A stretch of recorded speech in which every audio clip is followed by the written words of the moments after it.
की जानिब से कतर को बॉन्डों का जोड़ा तोहफे में दिया गया है, जिनका नाम सुहेल और सोरिया है।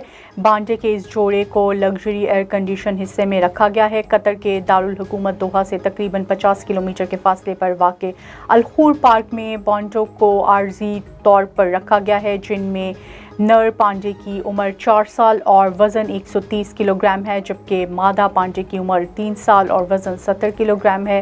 पांडों की अलखूर पार्क में मुंतकली की बाकायदा तकरीब रखी गई थी, जिसमें ज़्यादा से ज़्यादा बच्चों को शरीक कराया गया। पांडों के इस जोड़े की देखभाल के लिए 2 चीनी ट्रेनर भी साथ आए हैं, जो पांडों के हमरा 21 रोज़ करंटीना में रहेंगे, जिसके बाद अवाम इन्हें देख सकेंगे। मलेशिया में इलेक्शन कमीशन ने कबल अज़ वक्त आम इंतखाबात की तारीख का ऐलान कर दिया। गैर मुल्की खबर रसा इदारे की रिपोर्ट के मुताबिक मलेशिया के इलेक्शन कमीशन ने कबल अज़ वक्त आम इंतखाब के इनकाद का ऐलान किया है, जिसके लिए 19 नवंबर बरोज़ हफ्ते की तारीख मुकर्रर की गई है।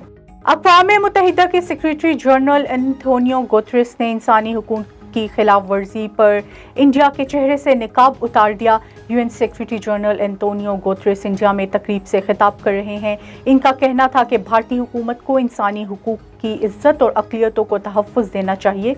यूएन सेक्रेटरी जनरल का मज़ीद कहना था कि मोदी हुकूमत नफ़रत अंगेज़ तकरीर की मज़म्मत करें और इज़हार राय की आज़ादी को यकीनी बनाएं।